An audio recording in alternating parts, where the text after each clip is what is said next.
This is a photograph of Sutton Park, somewhere by Banners Gate. If you sort of walk down there, you come to the car park then, and you've got Banners Gate just round the corner. But this is like a nice little path leading off into the distance. A couple of figures there on the horizon. We've got this big strong shadow coming from the right hand side, so I'm going to have a go at this one. So let's have a look at the materials. Got a tray here of Cotman watercolour tubes, squeezed out and allowed to dry on the palette. And we've got ultramarine, lemon yellow, Payne's grey, alizarin crimson, raw sienna, burnt umber and light red. Under there we've got some brushes. We've got a large one, Ranson hake, 3/4 inch flat, which I probably would use on this. Number 3 rigger. We've got our water jar, 15 by 11 Fabriano Watercolour Paper, and it's clipped to a piece of 9mm ply, so it's not going to go anywhere. And up here drying, I got my tea towel I used to wipe the hake on, get rid of the excess water. So one more quick look at the picture, at the composition we're going to go, and then let's get the brushes out. So I'm going to start by giving the paper a good soaking all over, and the main advantage of this is to let the paper stretch so you don't get that dreaded crinkling, and also it makes sure when you're putting the sky in, which we will do first, all the clouds and stuff blend in nicely and you don't get any hard edges. So a bit dirty that raw sienna, so I've just cleaned it off first, and then now go back into it, whack a bit of colour in there. No real order to it, just bang it in randomly. Then I'm going to go ultramarine, bring some of that in, bring that right down to the bottom. And then let's have another colour in. Let's say alizarin crimson and Payne's grey for a few clouds. And then we can just pop them in, something like that. And I'm just sort of soaking it up as it's, see there the paint's just come, where I've overwet it slightly, just keeping an eye on that, and where it is coming down a bit more. Just soaking it up with the brush, and it also doubles as a cloud. Watch for your reservoir, pool of water gathering at the bottom, just take that out there like that. A few more effects. You can always get a piece of tissue, go into your dark bits and whack out some clouds if you want.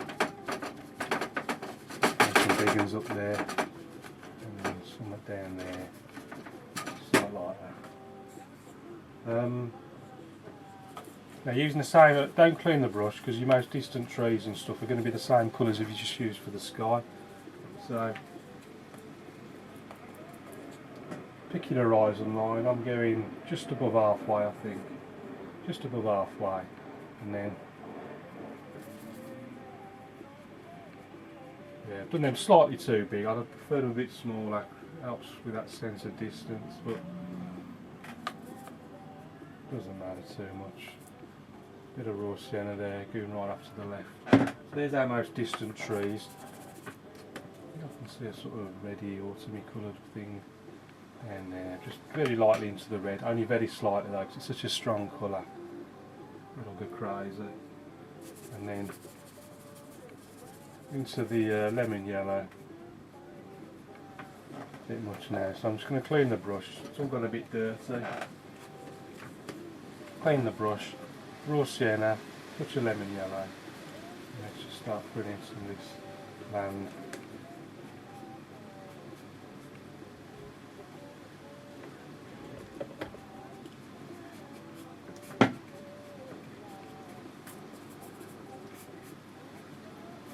Oh yeah, touch of ultramarine.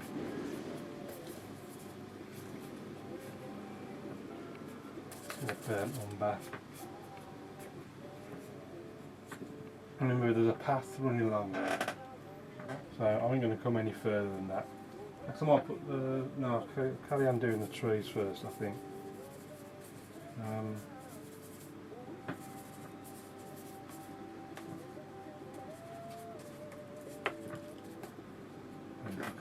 thick thing there.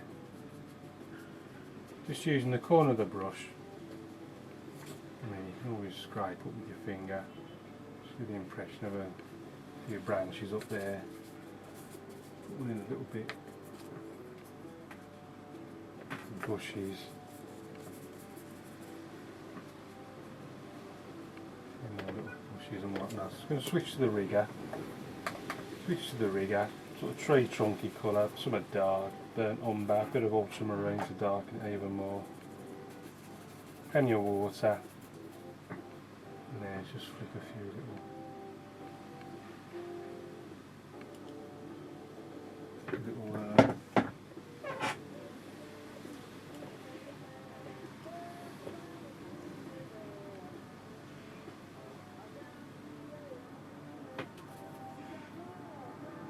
trunks and stuff going on.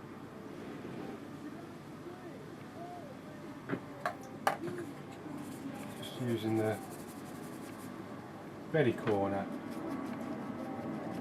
of the brush there, just to fill in those leaves and those trunks and branches.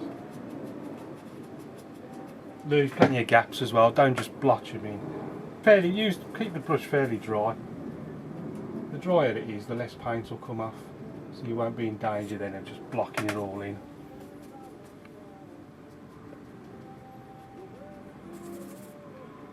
Just darken it a bit. Always try and get at least a couple of different colours in there.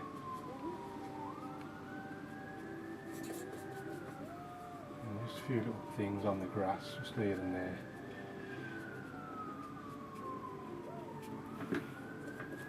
Clean the brush again, so we're going a bit muddy. And then raw sienna, just a dab of ultramarine, just bringing that down there. Bit of burnt umber, ultramarine, lemon yellow, just varying it as I come down the paper. So you see how the paper's stretched now, it's coming away from the board, and that's what I wanted to happen. So I'm just going to refix it, pull it tight, refix it on the right hand side.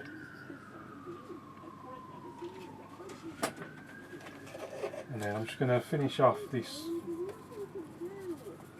bit down here, just bring this right down to the bottom. Right, that'll do for now. Let me touch it. Put the path in next, I think. No, I won't. There's a big tree on the right hand side. Now what I'm going to do, clean the brush, lemon yellow and Payne's grey. There's a sort of big tree up there.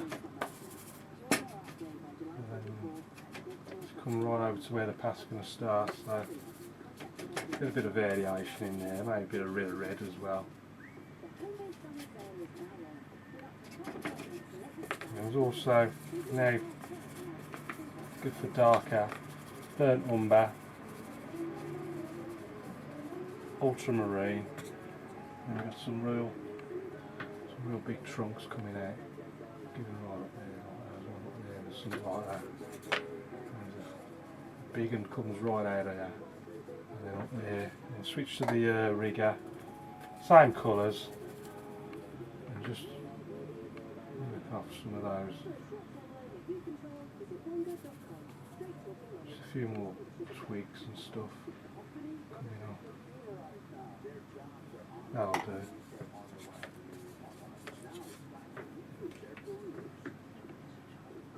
Couple more twigs going up there, trunks.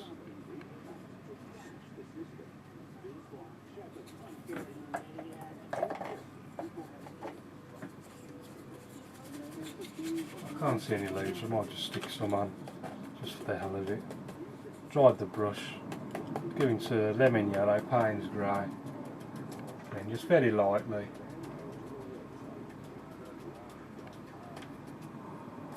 And something down the bottom, a few little bits of grasses and whatnot, maybe even a few little flicks.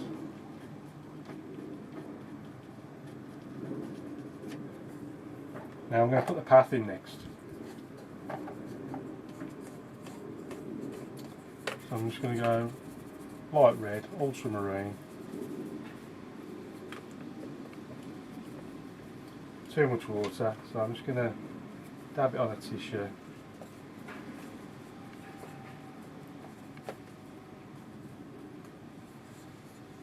And then the path will be something like that. And then let it break. Let the paint break. And that sort of just goes round there like that, something like that. That'll do. Clean the brush. And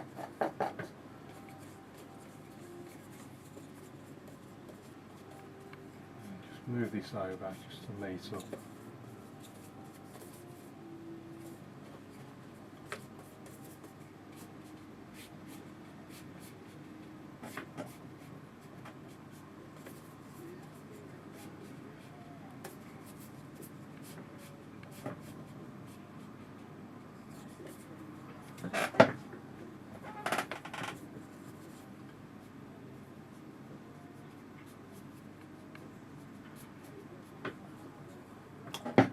Clean the brush,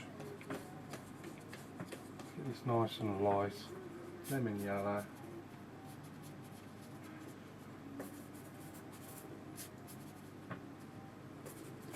and umber, ultramarine, lemon yellow. Just keep varying it as you come down. The paint's greying there, just to really darken that bit there. And you can see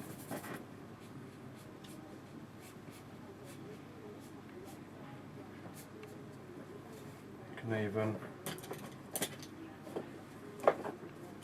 just a little, just a few little rocks and pebbles here and there, not too many.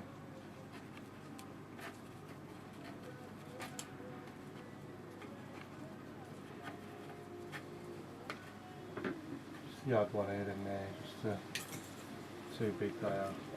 Remember, if you make a mistake, just paint straight over it.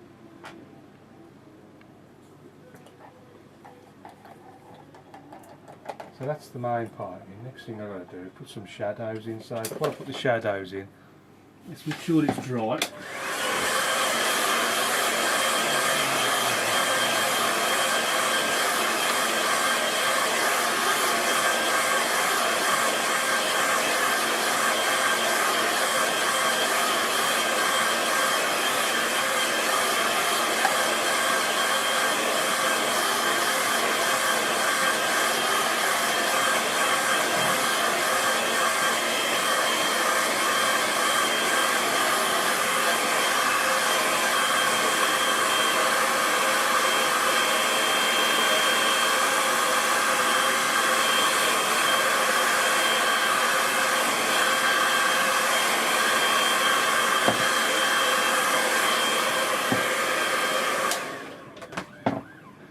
Well, that's nice and dry. I know it's dry. I can look along it like that and there's no shiny bits.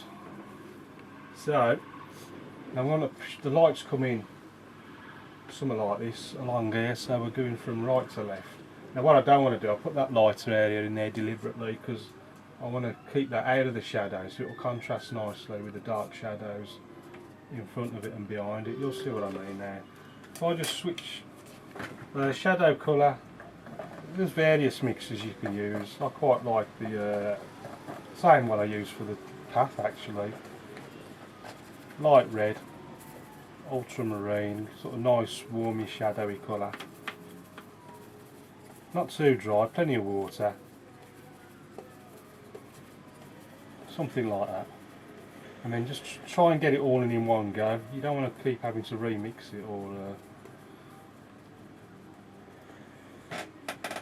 so there's going to be some shadows up there and then some bigger ones down the bottom, so sort of up there like that, and then some bigger ones along there like that, something like so. That'll do. Give that a quick dry.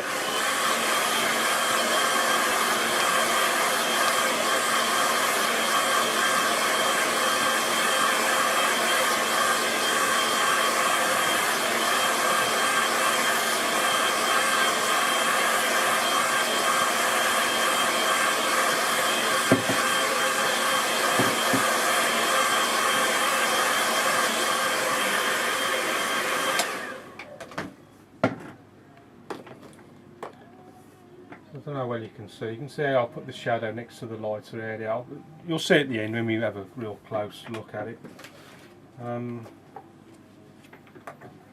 Focal point, could do with a little figure there walking off into the distance. So I'm just going to give us, just dip into some colour. That's a sort of, and then I only want just a little figure somewhere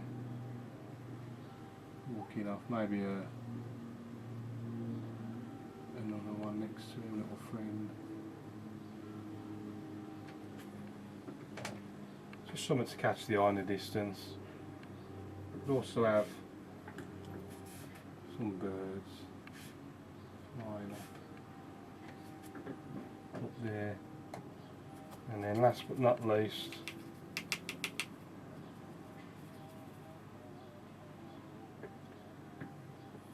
pop your signature in one of the corners. And I'll call that one finished. So let's have a closer look at it. So we have another quick look at the picture. So the first thing I did, I've raised the horizon line slightly. Raise the horizon line slightly than that's in the photo, just so we can really get this sort of path sweeping round, going right off into the distance with our little figures there taking a walk. Always put your distant trees and stuff in using the same colours as the sky to help push them right back towards the horizon. Something like that. You see how that sort of blends right in now. Look, that looks like miles away. Most of this painting is done with a hake, using the side sort of chisel edge to whack in the tree trunks, using the rigger for the finer branches, and then back to the hake just to put in our little bits of foliage in the trees. Remember, fairly dry brush when doing this sort of thing, and just using the corner, dip into 2 or 3 colours, try and get some variation. You see, one of the main features of this scene is this big strong shadow coming across the foreground here. Maybe could have done these shadows slightly darker, but you can see how I've pushed it right up towards the lighter area to try and get some sort of contrast, and then run them straight across the path over to the other side. Well, I hope you like that. Thanks for watching. Keep practicing. Any questions please ask, and I'll see you again soon.